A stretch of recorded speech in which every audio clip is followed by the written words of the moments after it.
This year in October, I made it my goal to watch a horror movie almost every single day. There's 31 days in October and I watched 22 movies, so I did a pretty decent job. Today I'm going to rank every single horror movie I watched last month from worst to best. I don't want this video to get super long and drag on, so I'm going to keep each explanation for each film relatively brief. Let's go.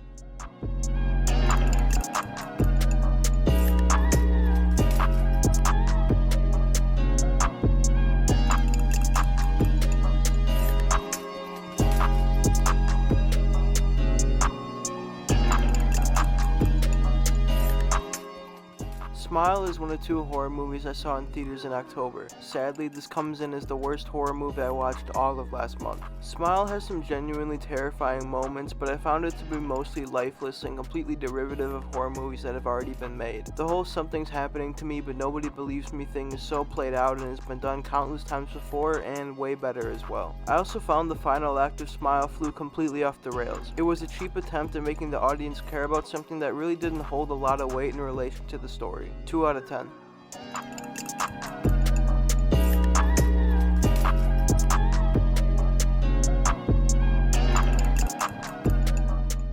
I have a feeling that this pick is probably wildly unpopular. It's really hard for me personally to judge, analyze, and critique a movie when I can't take it seriously to begin with.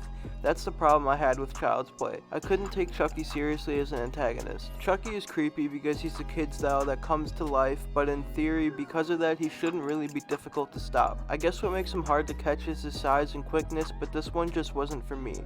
Outside of that, nothing really interesting was going on with the camera work, lighting, etc. I understand some would consider Child's Play a classic of sorts, but again, just not for me. I respect any disagreement. 4 out of 10.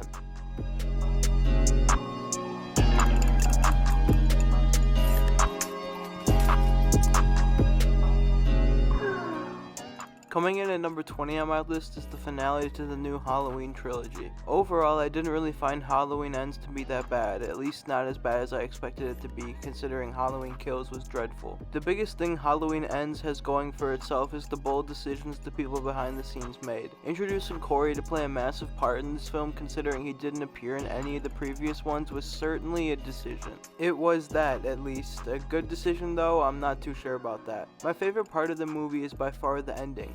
I thought it was poetic that we got one last fight between Michael and Laurie got to finish him off for good. There's no more potential doubt about Michael's fate anymore. Even though that was a positive, my biggest takeaway from this film was wondering what David Gordon Green is going to do with the new The Exorcist movies. I'm kinda scared.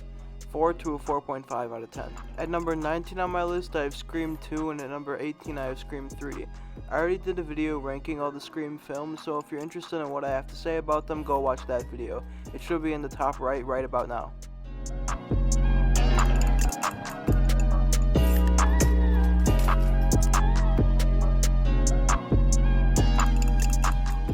The original Halloween film in the new trilogy comes in at number 17 on my list, barely above Scream 3. I don't have much to say about this one, it's mostly just another mediocre horror movie to me, but it's without a doubt the best in the new trilogy. There are some cool shots, I found Michael's re-emergence story to be kind of interesting, and I thought the subtle nods to the original Halloween film were cool, but outside of that I don't have much more to add. Decent film, indifferent towards it. 5 out of 10.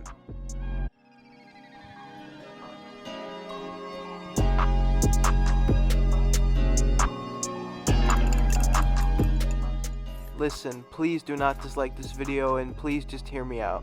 In no way am I trying to disrespect this film or Sam Raimi by putting it on the same tier as the movies previously mentioned, but for some reason I just do not get this film. Like the original Evil Dead, which will be appearing later on this list, the camera work is brilliant. You can tell from that alone Sam Raimi's fingerprints were all over this movie. However, there's not really much of a solid story or plotline to follow. The film is just Ash and friends versus the evil woods. The biggest compliment I have for this film besides the camera work is how good the special effects are. They do a great job of making the movie more well-rounded and refined. But the carnage, Ash chopping his hand off, the people getting possessed, all of that didn't really do anything for me unfortunately, and I didn't find this film had a lot more to offer besides that. 5 out of 10.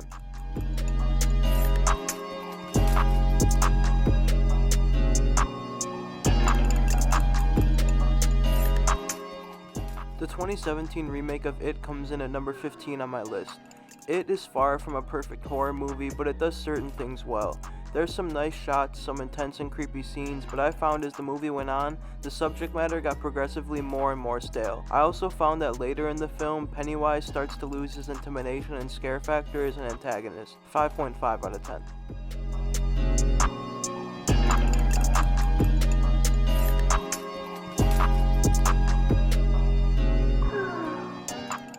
If Bones does anything well, it gives you a supremely interesting story to sink your teeth into. A movie with Snoop Dogg as the antagonist and somewhat of an anti-hero is bound to be a good time. As the movie goes on, we learn more and more about the story of Jimmy Bones as he eventually comes back to life to avenge himself and his neighborhood. Bones has frightening moments, shots with interesting lighting, but my favorite part of it is how it lightly touches on complex subjects like gentrification. Overall, it's a fun watch. 6 out of 10. At number 13, I have Scream 4. Just like Scream 2 and 3, I've already made a video containing my thoughts on this film, so if you're interested in hearing them, check out my Scream ranked video.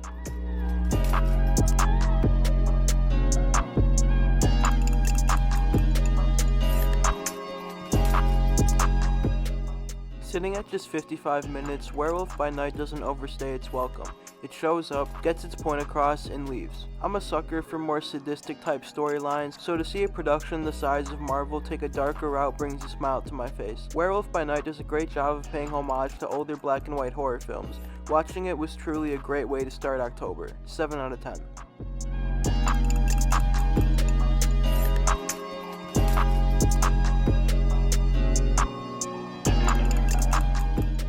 Keeping up the theme of movies with shorter runtimes on this list, Sam Raimi's original Evil Dead movie stands at only 85 minutes. A lot of the complaints and compliments of Evil Dead 2 that I had stand for the first Evil Dead as well. Again, Sam Raimi's camera work and lighting is brilliant. The only reason I have it higher is because I found it to have a more solid plot, and I found it to be slightly more entertaining. 7 out of 10.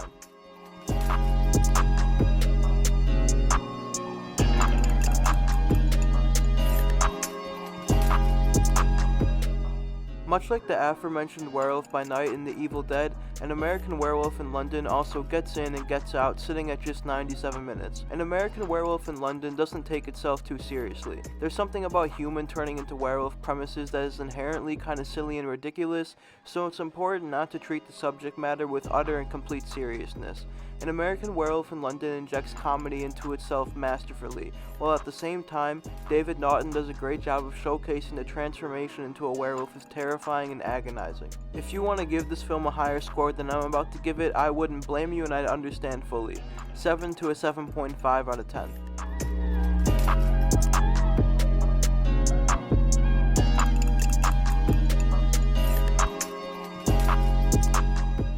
Wes Craven's New Nightmare does a fantastic job of marrying reality with fantasy. It brings Freddy Krueger back to life in a new and interesting way. I haven't seen all the Nightmare on Elm Street films, so I can't speak to where this one stacks up compared to all the others, but I imagine it'd be able to hold its own weight. New Nightmare is utterly terrifying and has its own dark moments. Like a babysitter getting killed in a hospital while she nurtures a kid, for example. Who the hell thinks of something like that? Only Wes Craven. 7 to a 7.5 out of 10.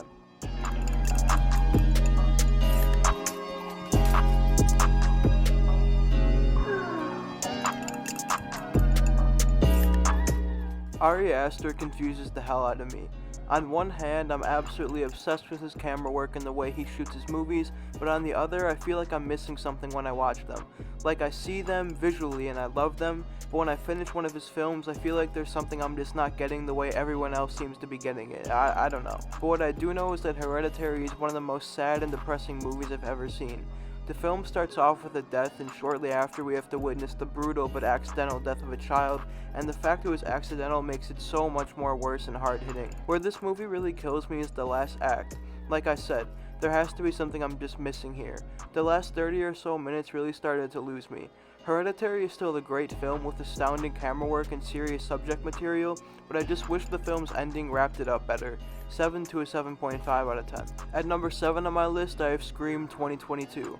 Go watch my Scream ranked video after this one finishes up. All eyes and ears are always appreciated.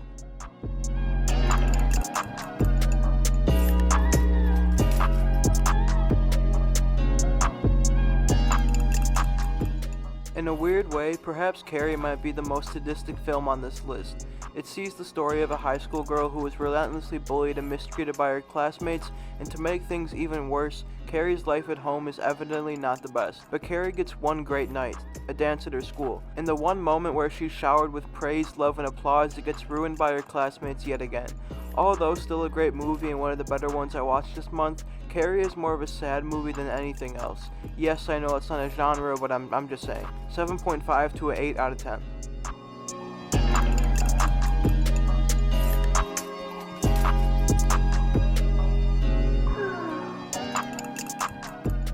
Jennifer's Body is one of a kind. The story of a high school girl who gets kidnapped and possessed by some random men in a rock band and goes on to kill her classmates. Batshit insane.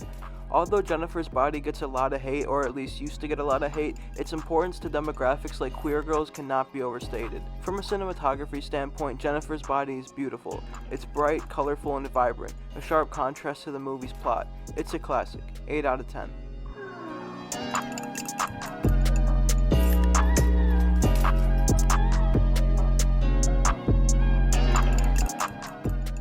Speaking of a movie that's batshit insane, Possession certainly lives up to that phrase. Its ending, which I won't spoil, makes you question what the hell you just watched for the past 2 hours plus. Possession isn't horror in a generic scary monster way, it's a relationship drama disguised as horror in a way that's psychological, challenging, jolting, and grand. I can't recommend this film enough for people who want to be emotionally moved by a movie. If you're looking to go into a film one way and come out of it as a changed person, Possession is your movie. 8.5 out of 10.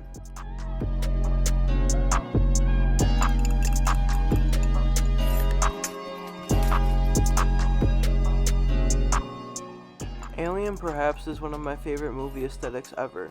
It's dark, moody, and equally as terrifying and mysterious. There's something about the aesthetics of movies that take place on spaceships that just resonates with me in a strong and impactful way. For me, that's my favorite part of the film. Its cinematography is so immersive and inviting.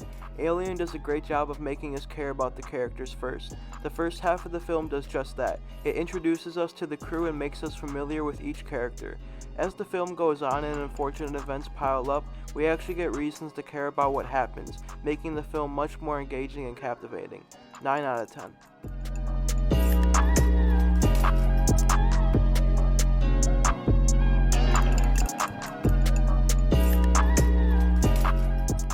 Psycho is much more than a great old relic from the past. It's a landmark in cinema, especially for the horror genre. Psycho's title is straightforward. The film follows the character of Norman Bates as he carries out despicable acts, struggling with dissociative identity disorder. There's something about the black and white cinematography in Psycho that gives the film a darker, gloomier, and apocalyptic vibe, making the scene where Marion is killed much more shocking and surprising. My only gripe with Psycho is that at some points the story starts to drag and slow down. That's literally it. Other than that, Psycho is near perfect in my eyes. 9.5 out of 10.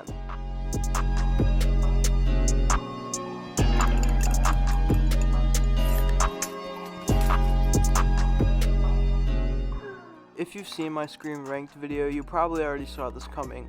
Scream is the top 3 horror movie ever for me. I've already sung its praises, so if you want to hear what I have to say about it, go watch my Scream Ranked video. It's one of my personal favorite videos I've ever made. And with that, that's about it. That's my list. If you enjoyed this video, then be sure to leave a thumbs up. Go to the comment section, tell me what you agree on, tell me what you disagree on. And yeah, with that, until next time, I'll see you soon. All of my own, doing shit solo. You can't come my way. Knowing me, I never like photos. I ain't got time today. Yeah, I pour it up. Drinking till I've had enough. Saying I'm so fucked up, but I don't care, I just began.